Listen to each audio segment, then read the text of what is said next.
Salut, c'est Trado, content de vous retrouver pour la mise à jour des zones d'accumulation rationnelle pour l'or et pour l'argent. On va commencer comme d'habitude par les actualités. Les premières actualités que j'ai trouvées pour vous, la première actualité que j'ai trouvée pour vous. Alors, excusez du peu, hein, le Conseil mondial de l'or qui se sent obligé de revenir sur la question de Bâle 3. C'est un sujet, une thématique qui anime la communauté des détenteurs d'or. On sait, je vais pas revenir là-dessus en détail parce que j'en ai déjà beaucoup parlé, mais là ça vient de sortir, donc il faut en parler un petit peu quand même. Mais la question du statut de l'or dans les accords de Bâle 3. Et toute la problématique, c'est de savoir si l'or fait partie des actifs de haute qualité et qui seront mises au même titre que voilà les espèces, les obligations d'État, etc. Et le Conseil mondial de l'or revient en détail et dit non, c'est un abus de langage. L'or n'est pas actuellement classé comme un actif de haute qualité liquide, au même titre que ce qu'il y a de plus liquide. Et c'est ceux qui désirent voir l'or atteindre ce statut qui manipulent le texte dans un sens qui leur est favorable, mais ce n'est pas le cas. Après, selon les juridictions, certains pourront éventuellement avoir des règles particulières, mais ce n'est pas dans les accords de Bâle 3 proprement parlé, dont je rappelle, on a repoussé la mise en application de certains éléments, j'en ai parlé il y a 2 semaines, mais voilà, c'est pour une fois de plus et peut-être définitivement parce qu'on en a beaucoup parlé, le point final à cette question. C'est encore une fois, je le répète, le Conseil mondial de l'or qui s'est fendu d'un article. L'or n'est pas classé comme HQLA par les accords de Bâle 3 et ce sont des points de vue uniquement que certains veulent mettre en avant. Ce ne sont pas des réalités. Ok, voilà, ça c'est, vous avez retrouvé l'article que vous pouvez facilement traduire sur mon site. Deuxième article que j'ai trouvé et qui pourrait vous intéresser. Alors ça c'est vraiment très intéressant en fait parce que c'est anecdotique et puis c'est même pas complètement fait mais on en parle énormément. Bon, vous connaissez Ron DeSantis qui était candidat à la présidence du groupe républicain aux États-Unis, bon, quelqu'un qui est absolument respecté aux États-Unis, et il vient de proposer et il a voté que l'or et l'argent en Floride soient reconnus comme ayant valeur légale, c'est-à-dire que clairement vous pourrez acheter, vendre avec de l'or et de l'argent, et c'est passé. Le seul truc c'est qu'il faut maintenant que ça passe devant l'autre chambre pour que ce soit véritablement appliqué. Ça c'est pas gagné non plus parce que bon, c'est comme en France et comme pour tout, il faut passer par plusieurs chambres pour que finalement le Parlement adopte quelque chose, mais le travail a été fait du côté de Ron DeSantis. Et c'est intéressant parce que c'est tout le statut de l'or finalement qui est en jeu ici. Et lorsque l'or et l'argent ont la même capacité à éteindre les dettes et à payer que le dollar, c'est la reconnaissance quelque part que voilà, le dollar ne vaut pas mieux que l'or ou l'argent, ce qui est quand même un minimum à reconnaître. On en saura davantage bientôt, j'imagine, mais ça y est, ce grand pas a été fait par un État majeur. Troisième article je voudrais remercier Christian qui m'a mis le doigt dessus, c'est une information qui m'était passée au travers. Troisième article que j'ai trouvé pour vous et qui pourrait vous intéresser, alors ça n'a pas beaucoup d'importance, je veux dire, parce que c'est Robert Kiyosaki, il faut savoir quand même que c'est un des gourous de la finance personnelle, très connu pour son livre Père pauvre, Père riche. Bon, ça a bien percé en France, mais aux États-Unis c'est une bible. Alors il faut savoir que Kiyosaki c'est quand même quelqu'un qui voit le danger partout et qui a tendance à faire ce commerce de la peur. Mais voilà, il dit je vois que l'argent va être multiplié par 3 et j'encourage à acheter de l'or, de l'argent et du Bitcoin. Alors c'est pas que ça va arriver, son facteur 3 et je le souhaite, comme vous, je possède de l'or et de l'argent. Mais il faut savoir que il est lu par des millions et des millions d'Américains. Donc il y a sans doute là-dedans une dynamique positive qui risque de se mettre en place de la part du public avec l'or et avec l'argent. C'est pas neuf. Je vous cacherai pas non plus que c'est pas neuf. Hein. Il le crie sur tous les toits, mais je me rappelle pas qu'il avait été aussi enthousiaste avec x3 pour le silver. Hein. Quatrième article que j'ai trouvé pour vous et qui pourrait vous intéresser. Alors c'est un article qui nous vient de Yahoo Finance, qui reprend lui-même cette alors c'est pas là non plus, c'est pas neuf, hein, c'est pour vous expliquer simplement ce qui se passe, pourquoi on assiste à une petite excitation avec une hausse de 3 et 5% pour l'or et pour l'argent depuis 48 heures. C'est tout simplement la remontée des tensions. Hein.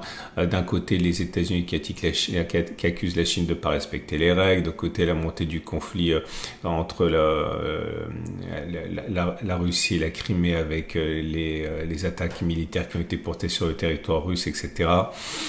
Bon, la géopolitique et le commerce international ne sont pas dans une phase très rassurante depuis 48 heures, et comme d'habitude, l'or est là pour amortir les chocs de confiance, ce qu'il fait très bien, et le silver réagit même encore mieux, ce qui est très intéressant. Et dernier article que j'aimerais porter à votre connaissance, c'est le dernier bilan pour c'est World Gold Council aussi qui le dit, hein, le dernier bilan des banques centrales pour avril. On assiste à un petit déclin dans le rythme de progression, puisqu'ils ont ajouté simplement 12 tonnes en avril. Pourquoi ? Tout simplement parce que c'est cher. Hein. Ok, donc les banques centrales ont tendance à acheter plus quand c'est pas cher, c'est normal. Et là c'est cher, donc ils ralentissent un petit peu, ils attendent que ça baisse sans doute. Il y a ici une décomposition des différents achats avec toujours les pays en développement, les pays de l'Est également qui sont à la manœuvre. Je vous laisse découvrir ça, mais bon, c'est un ralentissement complètement prévisible, comme ça se passe très souvent lorsque les cours sont sur des sommets. Voilà, on a fait le tour. Je vous rappelle quand même quelque chose, parce que je le fais à tous les coups. Si vous voulez acheter de l'or ou de l'argent, eh bien vous pouvez passer par mon site. Alors l'idée c'est que si vous allez sur mon site, vous allez pouvoir accéder aux articles que j'ai mentionnés. Il faut aller sur l'article lui-même, hein, ça c'est le précédent. C'est intéressant, je pense, que celui que j'ai mentionné c'était dimanche sur la position des hedge funds. Ça pourrait vraiment vous donner des idées sur le pari fou des hedge funds pour le gold, le silver, le platine. Mais enfin bon, l'idée c'est surtout là dans cet article-là du jour. Je l'ai pas mis à jour, mais ça va être mis à jour là. Vous pouvez lire les articles que j'ai mentionnés, notamment celui sur BAL3 qui continue de véhiculer des fantasmes. Et puis vous allez pouvoir également accéder à de l'or ici pour moins cher en passant par ma bannière, offre spéciale Tradosorien, au coffre et Veracash. L'avantage, encore une fois, c'est que c'est le numéro 1 mondial de ce genre de service, avec 500 millions sous gestion, 30 000 utilisateurs.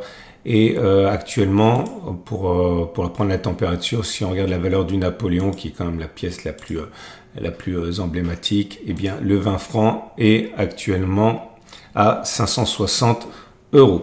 Voilà, on va passer maintenant aux cours eux-mêmes et aux zones d'accumulation rationnelle avec l'or libellé en dollars. Comme vous pouvez le constater, l'or libellé en dollars a connu une très belle séance. C'était hier avec cette progression dont j'ai parlé de 3%. Là, c'est une petite respiration, c'est normal. On a réussi à casser cette oblique descendante qui avait été quand même intraitable. Est-ce que c'est définitif? Non, absolument pas. Hein. C'est encourageant, mais on peut toujours envisager de retourner sur les 32,50, 32,00. C'est ma zone de rebond possible. Hein. C'est ce qui s'est produit à chaque fois qu'on l'a touché. Mais j'aimerais vraiment bien qu'on aille chercher les 30,55, 29,57. Je sais pas si on va y aller. Hein. On a fait ce retour sur zone d'accumulation rationnelle, c'était le 8 avril. Pas impossible qu'on le fasse encore. Je commence à douter un petit peu. Mais bon, je vous rappelle, c'est très important si vous découvrez mon format que ma méthode repose sur une double accumulation DCA et zones d'accumulation rationnelle, c'est-à-dire une partie, c'est des achats réguliers tous les mois selon votre objectif, hein, que ce soit un objectif en pourcentage de vos revenus, un objectif en grammes, un objectif en ce que vous voulez, et l'autre partie, faire les soldes pendant les zones d'accumulation rationnelle pour tenter de baisser au maximum votre prix de revient unitaire. Alors ça fonctionne généralement, ça fonctionne pas toujours. Je sais pas si on va retourner sur les 30, 55, 29, 57, mais en tout cas, il s'agit pas de rester les bras ballants, hein. Je pense toujours qu'on peut envisager d'acheter aussi en DCA. Après, la mesure dans laquelle vous le faites, c'est vous qui voyez, ça peut être 80%, 20%, 50, 50, etc., etc. Mais en tout cas, la tendance de fond, elle est haussière, et la tendance de long terme, elle est haussière. Les bougies Ekinashi indiquent que ça reste haussier, hein, puisque c'est vert comme ça avec des longs corps, c'est plutôt favorable et plus plausible que l'on continue de monter plutôt que l'on ait fait les plus hauts. Pour l'or, mais libellé en euros, c'est la même chose, belle séance. On a pris sur la séance d'avant-hier 2,04%, la tendance de fond est haussière, la tendance de long terme est haussière, la zone d'accumulation rationnelle c'est 28,65, 28,30 et puis beaucoup plus intéressant 27,70, 28,50 si on y va. On passe à l'argent. L'argent libellé en dollars, je l'ai dit, a littéralement pulvérisé les précédentes résistances ici. On a pris 5%, 5,3%, et là on consolide un petit peu, c'est normal, on respire. Il s'agirait vraiment de clôture au-dessus des plus hauts récents, de 2024. Hein. Ici, on est venu buter dessus. Ça libérerait un potentiel très intéressant, avec en ligne de mire des records qui datent d'il y a pas mal d'années, hein, qui datent de 2011. Hein. On verra. Mais en tout cas, pour l'instant, la tendance de fond haussière, la tendance de long terme est haussière. La prochaine zone d'accumulation rationnelle, 33, 32 et puis 29, 27, zone qu'on a touchée la dernière fois le 7 avril. Et puis, l'argent libellé en dollars, en euros. On est sur des niveaux qui sont également des niveaux records de court terme, pas de long terme. On a réussi à prendre sur la séance d'avant-hier, c'était 4,3. Ce sont des records de 2 mois. Mais on n'a pas encore atteint les records ni tutoyé les records de mars. Hein.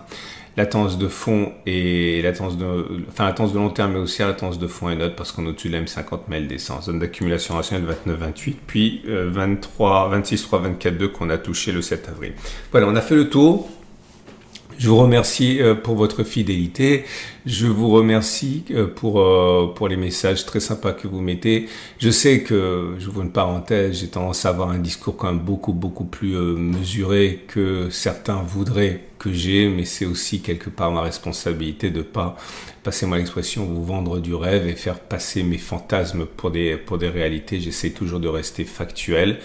À vous, bien sûr, hein, d'avoir votre propre opinion, mais je ne veux pas participer à cette espèce d'hallucination collective. Je le précise, je suis hyper positif sur l'or. J'ai des objectifs qui sont beaucoup plus hauts que maintenant, mais ça ne justifie pas en tant que tel hein, que je vous manipule d'une manière ou d'une autre. Hein. Excellente journée. À samedi pour la mise à jour. Vous pouvez liker, ça me fait plaisir. Vous pouvez vous abonner pour ne pas louper cette mise à jour. Et je vous dis donc à samedi pour cette mise à jour.